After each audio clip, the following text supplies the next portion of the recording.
এই খোকা, এখানে মাইনুল শেখের বাড়ি কোনটা বলতে পারো? আমার নামে তো মাইনুল শেখ, কেন কিছু বলছেন নাকি? ও তাহলে ভালোই হলো। ঘটকের মুখে শুনেছি তোমার নাকি একটা সুন্দরী শিক্ষিত বিয়ের যোগ্য বোন আছে। হ্যাঁ আছে তো। তো আমার ছেলের সাথে তোমার বোনের বিয়ে দিবা? আপনার ছেলে কি করে? আমার ছেলে একবার হাই ফাই বড় সরকারি চাকরি করে। চাচা আপনি কিছু মনে করেন না, আমরা হচ্ছে মধ্যবিত্ত পরিবারের ছেলে, কিছু জমি জায়গা আছে আর আমার একটা কাপড়ের ব্যবসা আছে। আমি সরকারি চাকরিজীবী ছেলের সঙ্গে আমার বোনের বিয়ে দেব না। তুমি আবার কোন ধরনের কথা বলছো? সবাই তো চাকরিজীবী ছেলে খুঁজে। চাচা আমার মতামতটা একটু আলাদা, আমি একটু বাস্তববাদী। বাবা তুমি তো পাগলের মতো কথা বলছো, একটু কথা ভেবে চিন্তা বলো।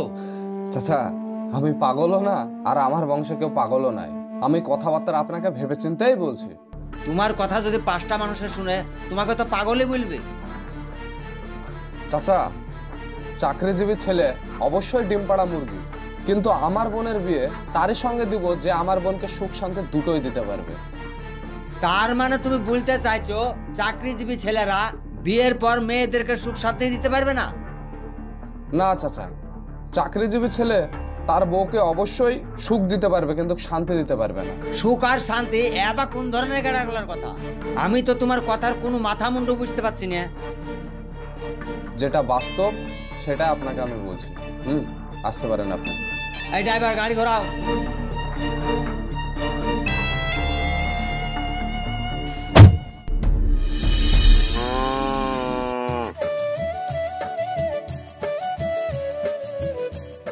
আরে ও মাইনুল ভাই দাঁড়াও একটু।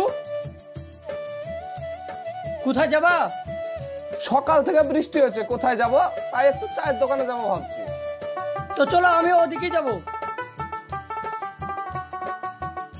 তো শুনলাম নাকি তোমার বোনকে চাকরিজীবী ছেলের বাপ দেখতে এসেছিল? হ্যাঁ এসেছিল, কিন্তু মানা করে দিয়েছি। কেন গো, কাজটা তুমি সুজ্ঞানে করেছো না অজ্ঞানে করেছো?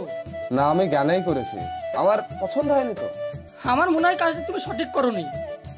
শোন, আমার বোনের সঙ্গে আমি তারই বিয়ে দেবো যে আমার বোনকে সময় দিতে পারবে, বুঝলে? কেন চাকরিজীবী ছেলেরা কি সময় দিতে পারবে না নাকি? শোন মুর্শিদ, একটা চাকরিজীবী ছেলে সকাল 9টার সময় বাড়ি থেকে বেরোয়, রাত্রি 9টার সময় ঢোকে। এবার তার স্ত্রীকে কখন সময় দেবে তুই বল? সপ্তাহে তো 6 দিন ব্যস্তই থাকে। দেখো চাকরিজীবী ছেলেদের না মাসিক বেতন, ওদের কোনো খাতে ডুবা পোড়া নাই। মাস গেলে ওরা নগদ টাকা বেতন পেয়ে যায়। আর আমার মনে হয় খাইয়ে পরিয়ে তোমার বোনকে সবসময় সুখেই রাখতে পারবে। তোকে একটা কথা বলে মুর্শিদ, এই পৃথিবীতে না কেউ কিন্তু না খেয়ে থাকে না, তার স্ত্রীকে কিছু না কিছু ভাবে খাওয়ায়। আমার বোনের বিয়ে আমি তার সঙ্গেই দেব যে আমার বোনকে শান্তিতে রাখবে, আর আমি ব্যবসায়িক ছেলে ছাড়া আমার বোনের বিয়ে দেবো না। তুমি না কখন কিসের জিদ ধরে থাকো না, বুঝা খুব মুশকিল লেগে যায় জানো তো। তোকে আর কিছু বলতে হবে না, চুপচাপ চল। চলো।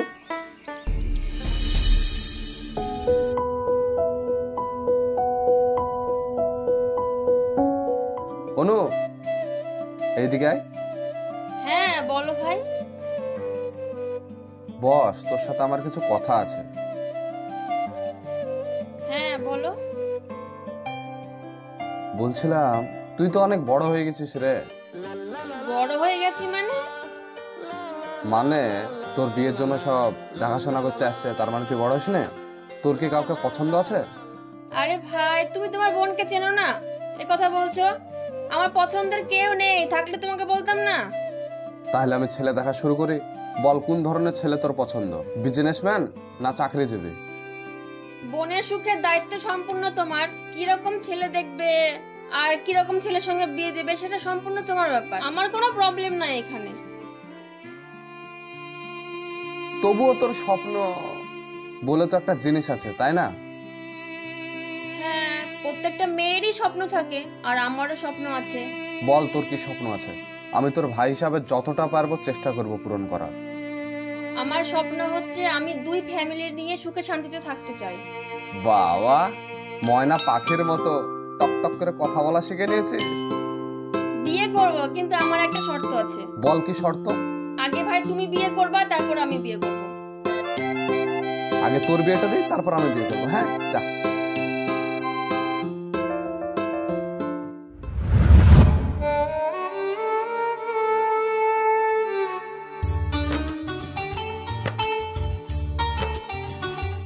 মাইনুল ভাই, একটা বড় খবর লিখছি। বল, কি খবর নিয়ে এসেছিস? আরে ইলামবাড়ির ছেলে সুপার উত্তম এত বড় বিজনেসম্যান, আমরা তো আগে জানতাম না। কোন ছেলেটার কথা বলছিস তুই? ইলামবাড়ির চাচার আবার কটা ছেলে? একটাই তো ছেলে। আমার মনে হয় ওই ছেলের সঙ্গে তোমার বোনের বিয়ে দিলে খুব ভালো হবে। আমি মনে মনে একটা বিজনেসম্যানেরই খোঁজ করছি, তুই খোঁজ নিয়ে দেখ, আমিও খোঁজ নিয়ে দেখি, সেরকম হলে বিয়েটা দিয়ে ফেলবো। এর আবার খোঁজ কি নেবো? ইলামবাড়ির চাচা যেহেতু ভালো, নিশ্চয় ওর ছেলেও ভালো হবে। হ্যাঁ, বাবা ভালো হলেই যে ছেলে ভালো হবে সেটা কোনো কথা আছে নাকি? হ্যাঁ, তুই একটু ভালো করে খোঁজটা নে। হ্যাঁ, যা। ঠিক আছে, তাহলে আমি আর একবার ভালো করে খোঁজ নিয়ে দেখি। তুমি তোমার ব্যবসা করো। আরে সেরকম হলে বিয়েটা দিয়ে ফেলবো, কি আছে, যা। আচ্ছা ঠিক আছে, তাহলে আসছি আমি। হ্যাঁ।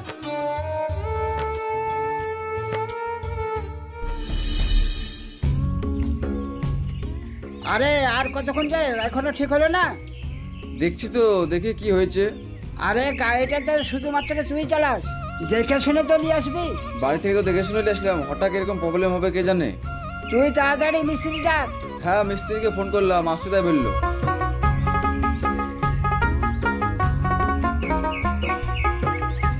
এই ছেলে, টোটোটা থামাও তো। কি যে হলো কিছুই বুঝতে পারছি না। আরে এলাম ভাই, হ্যাঁ বলো। মেলা দিন পর তোমার সাথে দেখা। এখানে কি করছো? আর বলো না, হঠাৎ গাড়িটা খারাপ হয়ে গেল।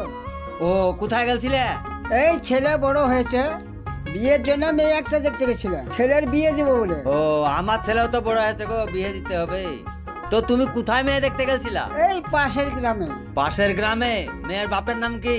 মেয়ের বাপ তো নাই, মেয়ের বাপ তো অনেকদিন আগেই মারা গেছে। মেয়ের একটা ভাই আছে, বড় ভাই। ওর ভাইয়ের নাম কি? মাইনুল। মাইনুল? আমিও তো গেছিলাম ওর বাড়িতে। মেয়ে পছন্দ হলো? মাশাআল্লাহ, আমার মেয়ে পছন্দ হয়েছে। এবার ছেলে দেখতে আসবে, ছেলে যদি ওদের পছন্দ হয় তাহলে ছেলে পছন্দ হলে তো ইনশাল্লাহ বিয়ে হয়ে যাবে। ইনশাআল্লাহ হয়ে যাবে। আবদাল, তুমি কোথায় যাবা? তুমি যেখানে গেছিলে আমিও তো সেখানে যাবো ভাবছি। কই কিছু বলছো না যে? হ্যাঁ, এই পাশের গ্রামে যাবো, একটু দরকার আছে। তাহলে থাকো, আমি যাই। হ্যাঁ, যাও। গাড়ি ঠিক হলো রে? এই টোটো চলো। তাড়াতাড়ি ডাক, দেরি হয়ে গেল। হ্যাঁ, আসছি তো বললো।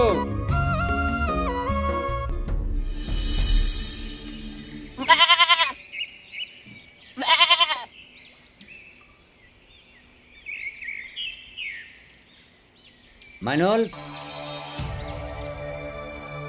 তোমাকে একটা কথা বলার লেগে আসলাম। বলেন। আমি শুনলাম তুমি নাকি একটা ব্যবসায়ী ছেলের সঙ্গে তোমার বোনের বিয়ে দিচ্ছ। হ্যাঁ, আজকে ছেলেটার বাবা এসেছিল, কথাবার্তা চলছে। কেন? আমার ছেলে চাকরি করে, খুব সস্তায় বিয়েটা হয়ে যাবে। সস্তা মানে? আমি কিন্তু বুঝতে পারলাম না ব্যাপারটা। আমার ছেলে তো সরকারি চাকরি করে, মাসে 50,000 টাকা বেতন। তুমি 15,000 টাকা খরচ করলেই বিয়েটা হয়ে যাবে। আপনি কি আমাকে পণের কথা বলছেন নাকি? না না, ফোনের কথা বলবো কি জন্যে? চাকরিজীবী ছেলেরা চাইলেই সবকিছু করতে পারে। স্ট্যাটাস মেনটেন করার ব্যাপারটা আছে না? হ্যাঁ, সে তো অবশ্যই, স্ট্যাটাস মেনটেন্সের তো ব্যাপারটা আছে। ছেলে তো চাকরিজীবী, তাই না? তো বলেন, কি কি দিতে হবে আমাকে? ও তেমন কিছু না, একটা 4 চাকা গাড়ি আর অনুষ্ঠান করার জন্যে যা যা দিতে হয় সেগুলো দিবা। বোনকে তো আর খালি হাতে পাঠাতে পারবা না। তো ঘর বাড়ি বানিয়ে ফেলেছেন? চাকরিজীবী লোকেদের ঘর বাড়ি করতে দেরি লাগে না। সরকারের কাছে লোন নিয়ে ঘর বাড়ি আর একটা মোটরসাইকেল কিনেছি। এবার আমি আপনাকে একটা কথা বলি, কেন আমার চাকরিজীবী ছেলে পছন্দ না? হ্যাঁ বলো। শোনেন, আপনারা লোন নিয়ে বাড়ি করেছেন, মোটরসাইকেল কিনেছেন, আশা করি আপনার যে মোবাইলটা আছে সেটাও লোনে নেওয়া। শুনো, ছেলে চাকরি করে, লোন পরিশোধ করতে টাইম লাগবে না। দেখেন, মাসের শেষে আপনাদের লোন পরিশোধ করতে কিন্তু সব টাকা চলে যায়। ওই মাসিক 10,000 টাকা আমার হিসাবে মনে হয় পড়ে থাকে। ওই 10,000 টাকা আমার বোনকে আপনারা সুখে রাখতে পারবেন? লোন তো আর সারা জীবন ধরে শোধ করতে হবে না। লোন শোধ হয়ে গেলে টাকা তখন জমতে লাগবে। লোন চলাকালীন আপনারা কিন্তু না খেয়ে থাকবেন। আপনাদেরকে যে টাকাটা দেবো সেই টাকাটা যদি একটা ব্যবসায়ীকে দিই, সেই ছেলেটা কিন্তু প্রত্যেকদিন ডিম ভাত খাওয়াবে আমার বোনটাকে। তাহলে তুমি বলতে চাইছো চাকরিজীবীরা না খেয়ে থাকে? আরে না না, আমি সে কথা বলতে যাবো কেন? অবশ্যই আপনারা খেয়ে থাকেন, কিন্তু একটা ব্যবসায়ী ছেলেকে যদি আমি 20 লাখ টাকা দিই, তাহলে সেই ছেলেটা কিন্তু প্রত্যেকদিন আমার বোনকে মাছ মাংস ডিম সব খাওয়াবে। ব্যবসায় লাভ লস আছে, চাকরিজীবীদের লস নাই। চাকরিজীবীদের বোনাস আছে, বুড়ো বয়সেও পেনশন পাবে, মৃত্যুর আগে পর্যন্ত তোমার বোনকে সুখে রাখবে। এবার আমি আপনাকে একটা কথা বলি, চাকরি মানেই পরাধীন আর ব্যবসা মানেই স্বাধীন। এবার কোনটা শান্তির আপনি বলেন? তোমার যত সব অকাণ্ড যুক্তি, আমি তোমার সঙ্গে আর তর্কে যাচ্ছি না। এখন আমি যাই, পরে আবার দেখা করব। আচ্ছা আচ্ছা।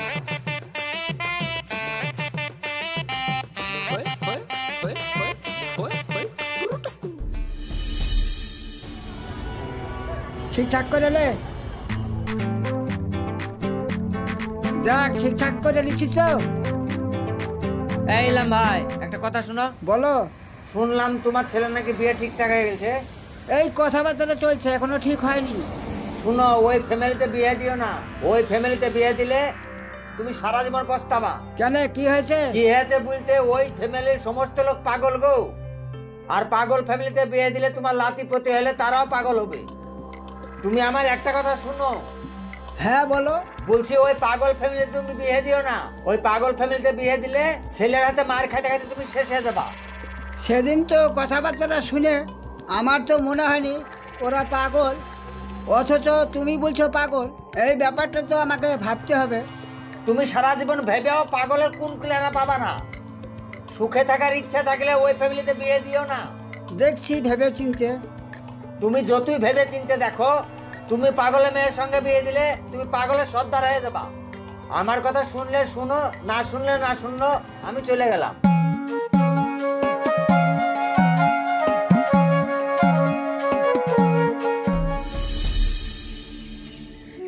বলেন চাচা, কিসের জন্য আপনি আমাকে ডেকেছেন? হ্যাঁ, আমি তোমাকে ডেকেছি। আমি তোমার বোনের সঙ্গে আমার ছেলের বিয়ে আমি দিচ্ছি না।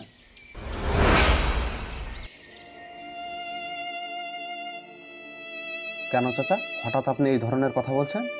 আমি শুনলাম আফজালের ছেলের সঙ্গে তোমার বোনের বিয়ে দিচ্ছ। হ্যাঁ, চাচা দুবার আমার বাড়িতে গিয়েছিল ওর ছেলের সঙ্গে আমার বোনের বিয়ে দেওয়ার জন্য, কিন্তু আমি তাকে মানা করে দিয়েছি চাচা। আমি তো শুনলাম তোমার বংশ সব পাগলের গোষ্ঠী। আমি জেনে শুনে ওই পাগলের গোষ্ঠীতে আমার ছেলের বিয়ে দিব না। চাচা, আফজাল চাচার ছেলের সঙ্গে আমার বোনের বিয়ে দিইনি বলে চাচা এই ধরনের দুর্নাম বার করছে। আমার বংশে কেউ পাগল নাই চাচা, আপনি লোকের কথা বিশ্বাস করেন না। দেখো বাপ, আমি সব জেনে শুনে তোমার ফ্যামিলিতে আমি বিয়ে দিব না। তুমি অন্য জায়গায় তোমার বোনের বিয়ে দেখো গা।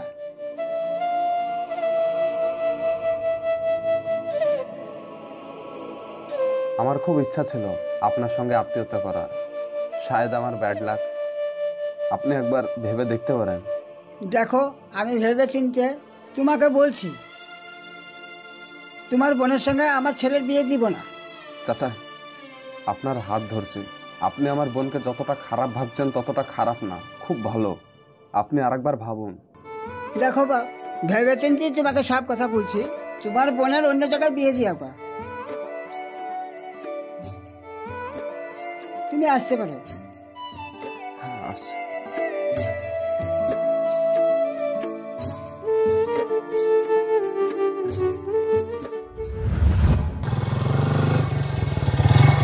এই মুর্শেদ, চাপ তো। কেন, কি হয়েছে? তাই বলছিস? ওই আফজাল আমার বংশে দুর্নাম করেছে জানিস? আমার বোনের বিয়ে ভেঙে দিয়েছে। হ্যাঁ, তুই তো আমার চাপ। আরে তুমি শান্ত হও তো, উত্তেজিত হচ্ছ কেন তুমি? আরে উত্তেজিত হব না কিসের লেগে বল? আমার সব স্বপ্ন ভেঙে চুরমার করে দিয়েছো। এখন আমি কি করে মাথা ঠান্ডা করব? ইলামবাড়ি চাচা যদি মিথ্যে কথা বলে? আফজাল দুবার আমার বাড়িতে এসেছিল। হ্যাঁ, আর ওর সাথে আমার তর্ক বিতর্ক হয়েছে। ও ছাড়া কেউ করবে না কাজ। চাপ। ঠিক আছে, তাহলে চলো।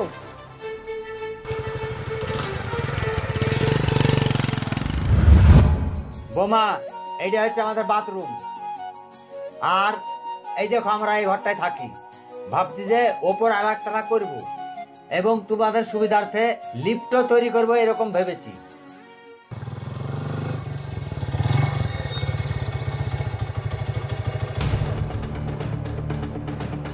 আর এই দেখো, এই ঘরটায় দুটো ছাগল থাকে। এই ধারে চলো, আরো সবকিছু দেখাচ্ছি। চাচা, ও চাচা।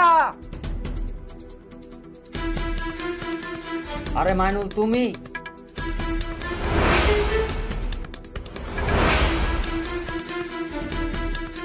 আরে অনু, তুই এখানে কি করছিস? অনু আবার কি করবে? আমার ছেলেকে বিয়ে করার জন্য চলে এসেছে।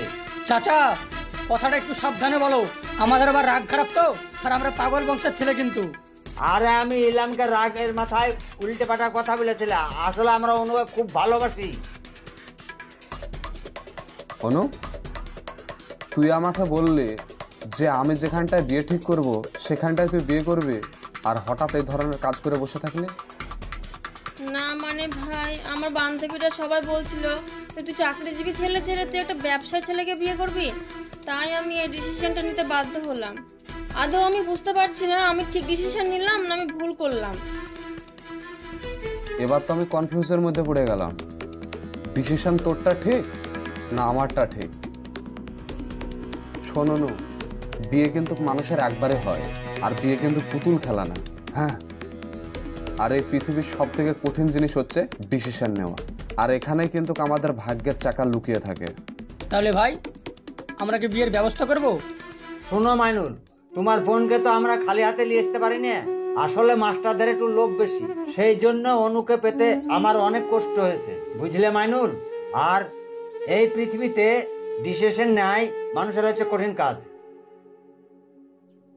চাচা, আমি এখন অনুকে নিয়ে যাচ্ছি, আপনি যেদিন বলবেন সেদিন আমি বিয়ের ব্যবস্থা করব। বোনের খুশিতেই তো ভাই খুশি, তাই না? চল মুর্শিদ। ঠিক আছে, নিয়ে যাও। পৃথিবীর সব থেকে কঠিনতম কাজ হচ্ছে সঠিক ডিসিশন নেওয়া। এটা জাস্ট একটা গোলক ধাঁধার মতো ব্যাপার। মানুষের জীবনের উত্থান পতন সঠিক ডিসিশন নেওয়ার উপর নির্ভর করে। প্রতিনিয়ত আমরা ডিসিশন নিতে ভুল করছি, আর আমরা ধ্বংস হয়ে যাচ্ছি। সো ভালো থাকবেন, সুস্থ থাকবেন, দেখা হচ্ছে আপনাদের সঙ্গে আবার নেক্সট ভিডিওতে।